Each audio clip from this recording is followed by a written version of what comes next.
जय हिंद दोस्तों।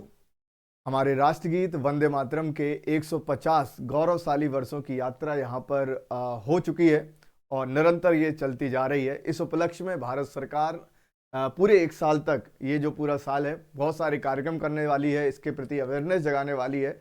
और हमें तो इस यात्रा के बारे में पूरा पता होना ही चाहिए। हमारे देश का राष्ट्रीय गान है। तो आज मैं आपको वंदे मातरम की संपूर्ण जानकारी देने वाला हूं। कब कहां से क्या चीज होती हुई आई और आज क्यों ये इतना चर्चा का विषय बना हुआ है, उन सभी चीजों पर जो है वो बात करेंगे। वंदे मातरम सिर्फ एक गीत नहीं है, एक गीत है, एक आंदोलन है, एक विरासत है हमारे देश की। तो संपूर्ण चर्चा करने वाले हैं, तो पूरे सेशन को जरूर देखिएगा और अपने मित्र भाई बंधुओं के साथ इसे शेयर जरूर करें। तो चलिए शुरुआत करते हैं और इसकी पीडीएफ भी मैं आपको अपनी एप्लीकेशन पर दे दूंगा, तो आप वहां से डाउनलोड कर सकते हैं।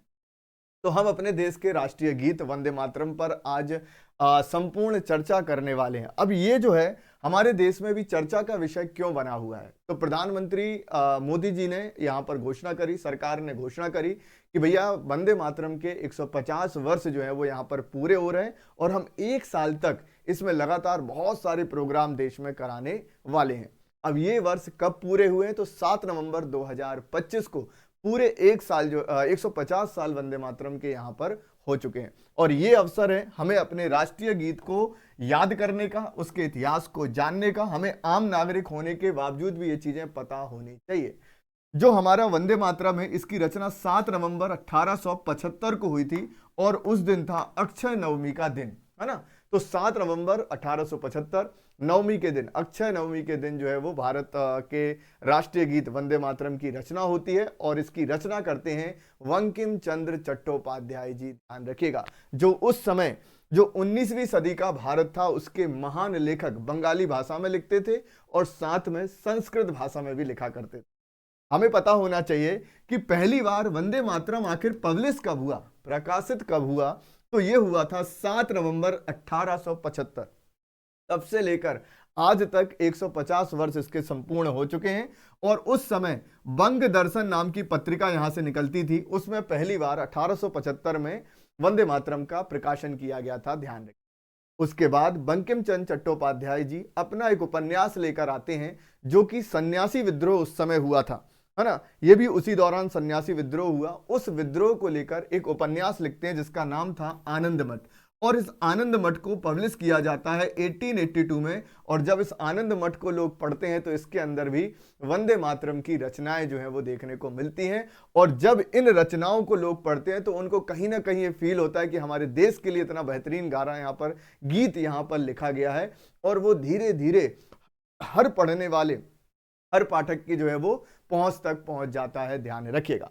इसको संगीतबद्ध करते हैं रविन्द्रनाथ टैगोर, और रविन्द्रनाथ टैगोर ही वो व्यक्ति थे जो पहली बार इसका गायन कांग्रेस के अधिवेशन में करते हैं, जो हम आगे चलकर जो है वो पढ़ने वाले हैं, देखने वाले हैं।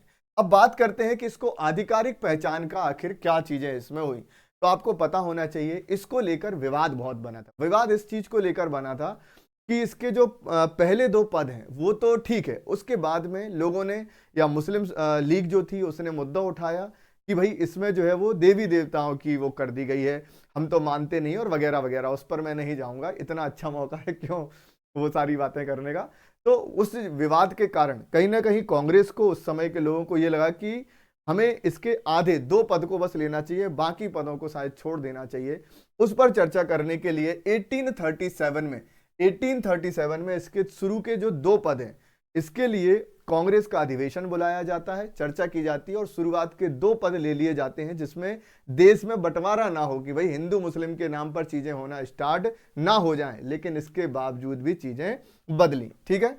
उसके बाद 24 जनवरी 1950 भारत के प्रथम राष्ट्रपति डॉक्टर राजेंद्र प्रसाद घोषणा करते हैं कि वंदे मातरम जो है वो भारत का राष्ट्रीय गीत होगा और इसकी महत्वता, या इसको उतना ही सम्मान दिया जाएगा जितना भारत के राष्ट्रगान जन गण मन को जो है वो दिया जाएगा। तो वंदे मातरम को जन गण मन के समान सम्मान दिए जाने की यहां पर बात हुई। लेकिन एक बात यह भी उठकर आती है कि बराबर सम्मान देना क्या होता है भाई, बराबर का आप दर्जा दीजिए।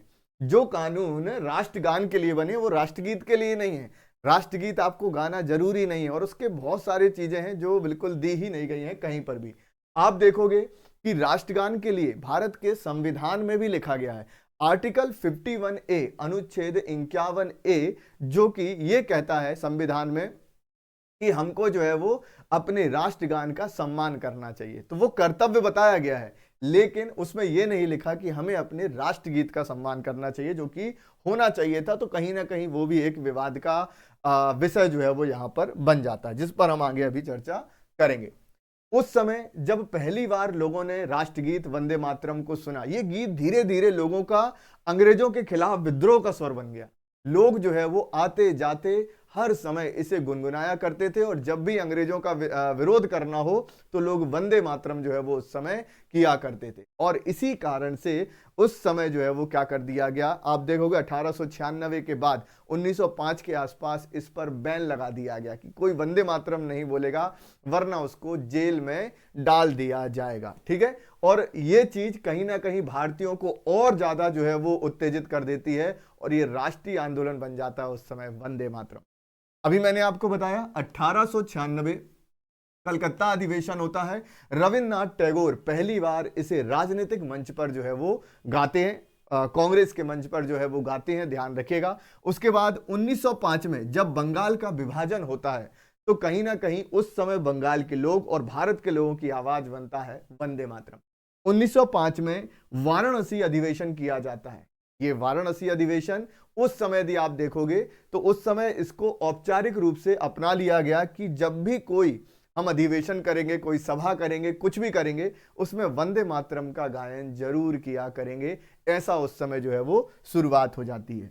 जल्दी ही इसके पहले दो पद कांग्रेस की सभाओं में गाए जाने लगे, और आजाद हिंद की अंतरिम सरकार जो थी, जब आजाद हिंद जो है वो यहाँ पर सरकार बनाई गई, सुभाष चंद्र बोस के दौरान बनाई गई, तो उन्होंने भी राष्ट्रगीत का जो है वो क्या किया था, गायन किया था, ध्यान रखें। ठीक है, स्वदेशी आंदोलन की ज्वाला और बंगाल का उद्घोष। स्वदेशी आंदोलन की ज्वाला और बंगाल के उद्घोष क्या है, इसका मतलब 7 अगस्त 1905 तकरीबन 40,000 से ज्यादा लोग जो है कलकत्ता के टाउन हॉल में एकत्रित होते हैं, और उस समय राजनीतिक नारों के बीच में कहीं ना कहीं वंदे मातरम जो है वो हर दिल की आवाज बनकर निकलता है। ध्यान रखिएगा, सभी लोग लगभग 40,000 से ज्यादा लोग एक स्वर में वंदे मातरम गाते हैं और स्वदेशी आंदोलन का आगाज करते हैं। स्वदेशी आंदोलन बंगाल विभाजन जो किया गया था, बंगाल विभाजन किसने किया था भाई, हम बहुत अच्छे से जानते हैं, लॉर्ड कर्जन के द्वारा किया गया। कर्जन बड़ा चालाक था। कर्जन एक ऐसा वायसराय बनकर आया, जो गवर्नर जनरल बनकर आया, जो कि बड़ा नया खून था, युवा नौजवान था। अंग्रेज सरकार ने इसे इसलिए भेजा था, 1857 की जब क्रांति हुई तो कहीं ना कहीं भारत का हर व्यक्ति एकजुट होकर लड़ा, बहुत हद तक नहीं लड़ा लेकिन फिर भी लड़ा। जब इन्होंने देखा कि यार इन पर शासन करना इतना आसान नहीं है, दिक्कत होगी, हमें भारत छोड़ना पड़ेगा, क्या किया जाए, तब इनके दिमाग में आया तो क्यों ना इन्हें विभाजित कर दिया जाए साहब, है ना। यदि दो लोग साथ में हैं तो उनकी शक्ति ज्यादा है, यदि उन्हें तोड़ दिया जाए तो ये आपस में बढ़ जाएंगे, आपस में लड़ेंगे, हम शासन करते रहेंगे। और इसी से उपजा था फूट डालो और शासन करो। ये महाशय आते हैं, इनने देखा कि बंगाल में जो है बढ़िया आंदोलन चल रहा है और बहुत ताकत से आंदोलन चल रहा है, सबसे पहला हमला यही किया जाएगा। ये कहते हैं बंगाल बहुत बड़ा प्रांत है और हमें इसमें जो है शासन करने में दिक्कत आ रही है, तो हम जो है इसको दो भागों में विभाजित कर रहे हैं, एक को पूर्वी बंगाल और एक को पश्चिमी बंगाल बनाने जा रहे हैं। एक को पूर्वी बंगाल और एक को पश्चिमी बंगाल बना दे रहे हैं, क्योंकि यहां प्रशासन में दिक्कत है। लेकिन एक्चुअली ऐसा नहीं था, इन्होंने डिवीजन किया था।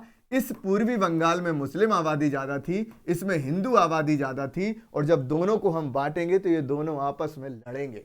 और हुआ वही, वो लड़ाई चलते चलते आगे चलकर ये बांग्लादेश ही बन गया, बहुत सारी चीजें, तो वो एक अलग मैटर है, कभी और किसी दिन पढ़ेंगे उसकी कहानी को। तो यहां पर इस तरीके से स्वदेशी आंदोलन चालू हुआ, और कहीं ना कहीं वंदे मातरम हर दिल की आवाज बन गया। जब हर दिल की आवाज बन गया तो लॉर्ड कर्जन साहब क्या करता है, लॉर्ड कर्जन आप देखोगे तो इसके प्रभाव से लॉर्ड कर्जन जो है सीधा आदेश निकाल देता है कि जो भी व्यक्ति वंदे मातरम गाएगा उसे जो है वो गिरफ्तार करके जेलों में डाल दिया जाए। और जैसे ये घोषणा होती है तो साहब ये वंदे मातरम उस समय तक केवल एक गीत था और फिर इसको आंदोलन बना दिया जाता है और फिर भारत में अलग अलग जगह अलग अलग चीजें होना स्टार्ट हो जाती हैं। वंदे मातरम छोटा मोटा कुछ नहीं था, इसके बारे में लोग जानते नहीं हैं। इसके तुरंत बाद वंदे मातरम संप्रदाय बना अक्टूबर 1905 में। अक्टूबर 1905 में वंदे मातरम संप्रदाय ने तो साहब एक प्रकार से अलग जगह दी। ये लोग क्या करते थे, पूरा गुट बनाकर सुबह सुबह गलियों में निकलते थे और उस समय बाकी कुछ भजन नहीं करते थे, क्या करते थे, वंदे मातरम गाते हुए निकलते थे, प्रभात फेरियां करते थे। इससे लोगों में और भी ज्यादा जो है वो उत्साह बढ़ा और अंग्रेजों के खिलाफ जो है वो विद्रोह की भावना भी बहुत ज्यादा प्रबल इस समय। उसके तुरंत बाद आप देखोगे सन 1906 में जो है वंदे मातरम नाम का अंग्रेजी दैनिक पत्रिका निकाली। किसने निकाली? बिपिन चंद्र पॉल और श्री अरबिंदो घोष। ये क्या करते हैं, पत्रिका निकालते हैं और उस पत्रिका में क्या करते हैं, देश के लिए, राष्ट्रवाद के लिए आवाज उठाते हैं। लोगों से कहते हैं आत्मनिर्भर बनो, इनके ऊपर ना डिपेंड रहो और एकता के साथ रहो, बिल्कुल भी आपस में लड़ना नहीं है, तब हम अंग्रेजों को खदेड़। उस समय श्री अरबिंदो घोष कहते थे कि वंदे मातरम में आध्यात्मिक शक्ति है, यह सामूहिक चेतना को जागृत करने वाला एक मंत्र है। जहां भी वंदे मातरम होता था लोग आपस में गिले शिकवे भुला देते थे और एक साथ। इसका विरोध चलता रहा और एक बार क्या होता है साहब, गुलबर्गा करके एक जगह है, ध्यान रखिएगा। उस समय गुलबर्गा में वंदे मातरम आंदोलन शुरू कर देते हैं छात्र। जितने भी वहां के स्टूडेंट रहते हैं, हैदराबाद कर्नाटक का ये क्षेत्र कहलाता था, और यहाँ के स्टूडेंट क्या करते हैं, विद्रोह कर देते हैं और उस आंदोलन का नाम रखते हैं वंदे मातरम आंदोलन, कि आप हमें गिरफ्तार करके बताओ। लेकिन उसके बाद यहाँ पर बहुत पुरजोर विरोध होता है। विश्वविद्यालय और गुलबर्ग विश्वविद्यालय के छात्रों ने इसे खुलकर गाकर विरोध किया। इसका परिणाम ये निकलता है कि कई छात्रों को निष्कासित कर दिया गया और परिसरों में पुलिस तैनात कर दी गई, जो उनके अदम्य साहस का प्रमाण था। लोगों ने कहा लगा दो पुलिस, तुम्हारी हालत खराब हो रही है क्योंकि हम वंदे मातरम गा रहे। और ये तो था भारत के अंदर की बात। भारत में वंदे मातरम ने इतना कुछ कर दिया, लोगों को जोड़ दिया और देशभक्ति की भावना पैदा कर दी, अंग्रेजों के पसीने छुड़ा दिए। लेकिन भारत के बाहर भी बहुत कुछ हो रहा था, उस पर चर्चा करते हैं। भारत की सीमाओं के पार गूंजता एक स्वर। भारत की सीमाओं के पार 1907 में आप देखोगे जर्मनी के स्टटगार्ड में मैडम भीकाजी कामा पहली बार भारत का झंडा फहराती हैं। ये आपके जीके का सवाल बनता है। और उस झंडे में भारत का झंडा तो होता है, साथ में लिखा होता है वंदे मातरम। ठीक है, ये चीज आपको यहां पर देखने को मिल जाएगी। उसके बाद आगे बढ़ेंगे 1909 जिनेवा। 1909 में क्या होता है भैया, जिनेवा में जो वहां के देशभक्त थे वो एक पत्रिका निकालते हैं और उस पत्रिका का नाम भी क्या रखते हैं, वंदे मातरम। ये लोग समझ गए थे कि अंग्रेज जो परेशान है वो किस चीज से हैं, वो है वंदे मातरम शब्द से। अब केवल भारत में नहीं बल्कि दुनिया में वंदे मातरम इन्हें सुनना पड़ेगा। आगे चलेंगे 1909, इन्हीं के एरिया में इंग्लैंड में मदन लाल ढींगरा को फांसी दी जाती है और जब इनको फांसी की सजा होती है तब वो आखिरी शब्द कहते हैं वंदे मातरम, मतलब आखिर में भी बिल्कुल अपनी ज्वाला जो है वो जगा कर जाते हैं, ध्यान रखिएगा। तो मदन लाल ढींगरा को फांसी 1909 में इंग्लैंड में दी गई और तब भी उनके अंतिम शब्द क्या थे, ध्यान में रखिएगा, तो वो थे वंदे मातरम। उसके बाद सन 1912 केप टाउन, साउथ अफ्रीका में आप जाओगे, केप टाउन करके जो है वो जगह आता है। गोपाल कृष्ण गोखले, वंदे मातरम के नारों के साथ गोपाल कृष्ण गोखले का स्वागत किया जाता है साउथ अफ्रीका में, ध्यान रखिएगा, साउथ अफ्रीका के केप टाउन में। तो आप देखोगे वंदे मातरम ने कितनी अलग जगाई और कितना जो है वो यहां पर लोगों में जोश और साहस भर दिया। फिर आगे चलते हैं। अब ये सारी चीजें हमने देखी, इस तरीके से हुआ और फिर धीरे धीरे चलकर वंदे मातरम को जो है वो भारत के जो है वो रग रग में पहुंचाने का काम हर किसी व्यक्ति ने यहां पर किया। लेकिन सबसे महत्वपूर्ण व्यक्ति थे बंकिम चंद्र चट्टोपाध्याय, जिनके दिमाग की ये उपज थी। 1838 से लेकर 1894 तक हमारे बीच में रहे, ध्यान रखिएगा। ये बंगाल के बंगाली लेखक थे, कवि थे, निबंधकार थे, ध्यान में रखेंगे। आधुनिक भारतीय राष्ट्रवाद की नींव रखने वाले व्यक्ति कहा जाता है इन्हें। इनकी 3 रचनाएं बहुत महत्वपूर्ण है जो एग्जाम में आपसे पूछी जाती हैं, और वो हैं आनंद मठ, दुर्गेश नंदिनी, कपाल कुंडला और देवी चौधरानी जी। ये 3-4 रचनाएं बहुत ही ज्यादा महत्वपूर्ण, जिन्होंने सामाजिक और सांस्कृतिक संघर्षों के बारे में जो है वो लोगों के अंदर जो है वो चीजें पहुंचाई, ध्यान रखिएगा, ठीक है। उनके मैं आपको यहां पर लिखकर भी दिखा दिया है, ठीक। एक स्थायी विरासत, है ना। वंदे मातरम कल भी प्रासंगिक था, आज भी प्रासंगिक है, आगे भी प्रासंगिक रहेगा। ये सरकार यहां पर चाहती है देश के बलिदान में, देश को आजाद कराने में, देश में राष्ट्रवाद की भावना विकसित करने में वंदे मातरम का अहम रोल रहा। आप लोग इसके बारे में क्या सोचते हैं मुझे जरूर बताना, और आपको वंदे मातरम याद है या नहीं। देखो वंदे मातरम, अब जब हम अपनी क्लास के अंतिम सेशन में पहुंच चुके हैं और यहां पर वंदे मातरम के 150 साल पूरे हो चुके हैं, तो उसमें आज के इस सेशन को समाप्त करेंगे वंदे मातरम को गाकर, ठीक है। तो मैं आपको वंदे मातरम सुनाता हूं। वंदे मातरम सुजलाम सुफलाम मलयज शीतलाम सस्यश्यामलां मातरं वन्दे मातरं। शुभ्रज्योत्स्ना पुलकितयामिनीं फुल्लकुसुमितद्रुमदलशोभनीं सुहासिनीं सुमधुरवासिनीं सुखदां वरदां मातरं वन्दे मातरम। आपको इसके बारे में इसका अर्थ भी पता होना चाहिए। आपको गाना मतलब गीत भी याद होना चाहिए और अर्थ भी पता होना चाहिए। क्या है इसका अर्थ? हे माँ, तुम्हें नमस्कार है। मेरी यह मातृभूमि शीतल जल सुस्वादु फलों से युक्त है। मेरी मातृभूमि मलयगिरी के चंदन के समान शीतलता प्रदान करने वाली है। मेरी मातृभूमि अपनी फसलों, अपनी वनस्पतियों से हरी भरी है। मैं इस मातृभूमि की वंदना, इस धरती माता की जो ये रात्रि है, ये चांदनी में खिलखिलाती है, खिले हुए पुष्पों और लताओं से सुशोभित होकर प्रसन्न है। ऐसा प्रतीत होता है कि इस धरती माँ की प्राकृतिक संपदा को पाकर मातृभूमि हम सभी से मधुर वार्तालाप करने को आतुर है। हमारी ये मातृभूमि हम सभी को सुख समृद्धि का वरदान देने वाली है। मैं अपनी इस मातृभूमि की वंदना करता हूँ। माँ, मैं तुम्हें नमस्कार करता हूँ। ये इसका भावार्थ है। तो ये था आज का सेशन और मुझे लगता है कि आपके लिए सेशन बहुत अच्छा रहा होगा। आपको इसकी पीडीएफ भी मिल जाएगी, सारी चीजें मिल जाएंगी आपको यहाँ पर, तो आप डाउनलोड कर लीजिएगा। आपको ये कैसा लगा सेशन जरूर बताएं। आप किसी टॉपिक पर कोई भी डिस्कशन चाहते हैं, जानकारी चाहते हैं, तो कमेंट सेक्शन में जरूर बताएं और इस सेशन को अपने मित्र, भाई, बंधु सभी के साथ शेयर जरूर करें। मिलते हैं अपने नेक्स्ट सेशन में। Thank you very much. Take care. जय हिंद। Thank you.